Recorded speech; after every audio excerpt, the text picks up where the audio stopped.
जय श्री कृष्ण। परमपिता परमात्मा की कृपा से आप सभी लोग अच्छे होंगे। प्रत्येक गृहस्थी, प्रत्येक सज्जन चाहते हैं कि मेरे घर परिवार में शांति हो और खूब प्रयास भी करते हैं, लेकिन शांति आती नहीं है।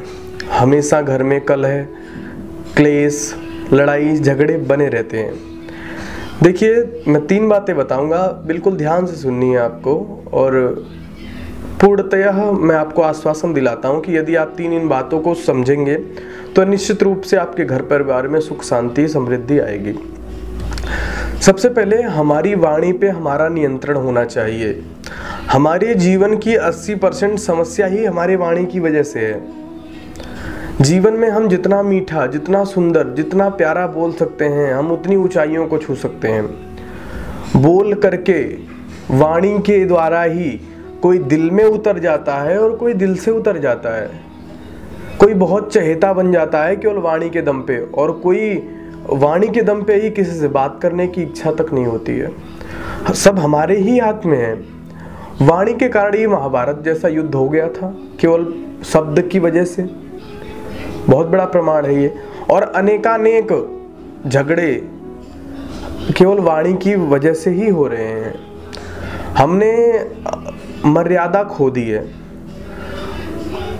कहते ना, कोई चीज हमारे पास जब हो जाती है तो हम उसकी इज्जत करना कम कर देते हैं। यदि पत्नी नहीं रहती है तब तक तो बड़ी प्रियतमा है, वो सब कुछ है, लेकिन जब पत्नी आ जाती है तो हमारे बोलने का ढंग, व्यवहार सब कुछ बदल जाता है। फिर हम उसको तू तड़ाक करके या गाली गलौज करके बातें करते हैं और हमें लगता है कि हम कोई गलती तो कर ही नहीं रहे हैं, लेकिन सामने वाले को ये महसूस हो रहा होता है कि मेरे साथ क्या क्या हो रहा है। आप नहीं समझ रहे होते, लेकिन सामने वाला सब समझ रहा होता है।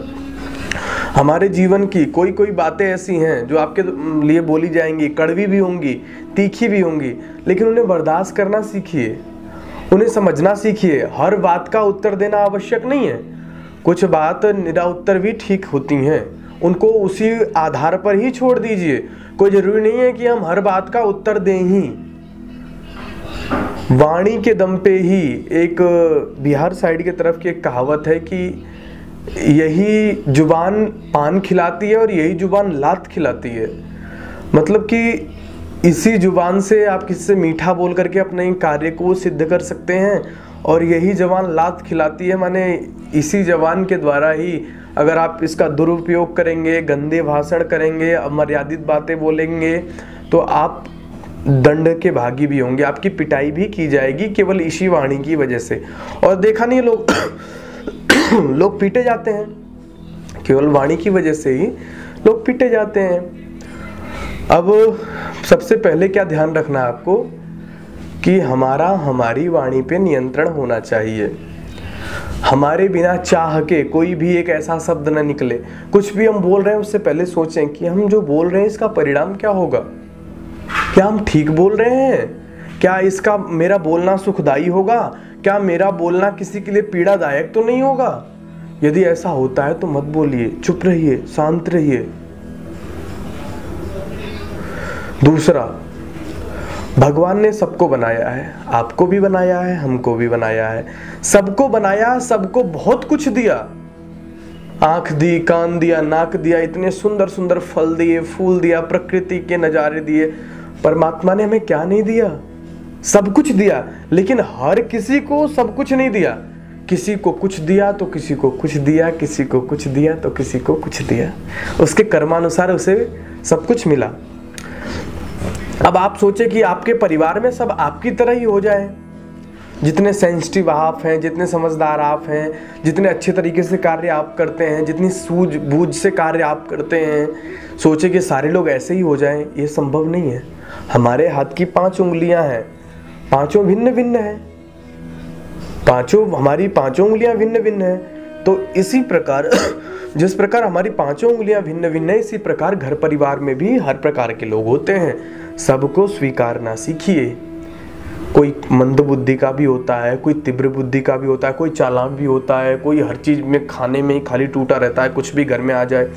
हर प्रकार का व्यक्ति होगा आपके पास। यदि आप परिवार में जीवन जी रहे हैं तो सबको संभालना सीखिए, सबसे प्रेम करना सीखिए, सबको सहज भाव से लेना सीखिए।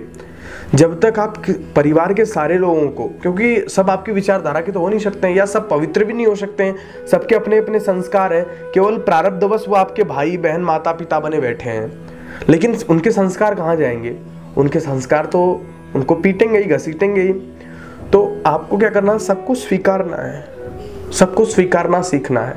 परिवर्तन लाना आवश्यक है, लाना भी चाहिए, आप प्रयास भी करें कि परिवर्तन आए, लेकिन उस परिवर्तन के चक्कर में कहीं क्लेश पैदा ना हो जाए।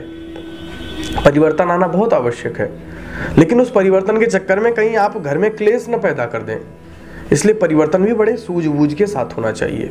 सबको स्वीकारना सीखिए, सबसे प्रेम करना सीखिए। ये 2 बातें हो गई। तीसरी बात क्या है कि ईश्वर भक्त बनना सीखिए। जब तक आपके घरों में हवन, पूजा पाठ, मंत्र जाप नहीं होगा, तब तक आप शांति की कल्पना भी करना छोड़ दीजिए। देखिए, हम जब तक प्रभु प्रेम में आते नहीं हैं, कहते हैं ना, समान गुणों विसदेषु सख्यम, समान लोगों में मित्रता होती है। यदि हम परमात्मा को अपना मित्र बनाना चाहते हैं, परमात्मा से जुड़ना चाहते हैं, तो उसकी तरह हमें बनना पड़ेगा। हमारे जीवन में करुणा, दया, धन, वैभव सब कुछ आ जाएगा जिस समय हम परमात्मा से जुड़ जाएंगे। लेकिन हम केवल भोगों में लिप्त हैं, खाना, उठना, सोना, पीना, यही हमारा जीवन बन चुका है। इस जीवन से हट करके हमें एक महत्वपूर्ण जीवन जीना होगा, उस परब्रह्म के साथ, उस कृष्ण, उस राम, उस शंकर के साथ मिलकर के एक अद्भुत धारा बहानी होगी जीवन की। हमारे घरों में नित्य प्रति पूजा पाठ होना आवश्यक है, जिससे एक शांति का माहौल बना रहता है। प्रकृति का एक नियम है कि जहाँ पर ये संसार कहीं भी खाली नहीं है, यदि यहाँ से कोई चीज़ हटती है तो यहाँ ऑटोमेटिक दूसरी चीज़ आ जाएगी। यदि यहाँ से दैवीय शक्तियाँ हटती हैं, भागती हैं, तो राक्षसी शक्तियाँ अपने आप विद्यमान हो जाएंगी। कुछ घरों में देखा होगा आपने, हमेशा क्लेश, कलह, लोग चिंतित हैं, क्रोधित हैं, कुछ करने का मन नहीं कर रहा है। ऐसा माहौल जहाँ बना हुआ है, ये समझ लेना कि पक्के मांसाहार ग्रहण करने वाले, भ्रष्टाचार, ये दुष्ट लोग हैं, क्योंकि वहाँ से दैवी शक्तियाँ भाग चुकी हैं छोड़ के। वहाँ केवल राक्षसी शक्तियाँ बची हुई हैं, जिसे तमसपन पूरा फैला हुआ है। जब तक हम दैवी शक्तियों को लाने का प्रयास नहीं करेंगे, जहाँ से भी, संसार का नियम बहुत ही अटल है ये, कि जहाँ भी दैवी शक्तियाँ हैं, यदि वहाँ वो ठीक तरीके से कहें कि उनका यदि आदर सम्मान या उसी को भक्ति भाव करके यदि उसको हम मेंटेन करके नहीं रखते हैं, तो वहाँ से चली जाती हैं। उसके बाद वहाँ राक्षसी शक्तियाँ हावी हो जाती हैं।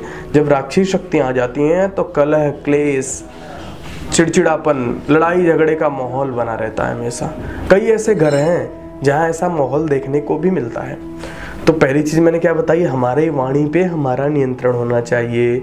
दूसरी बात मैंने क्या बताई, सबको स्वीकारना और सबको प्रेम करना सीखिए।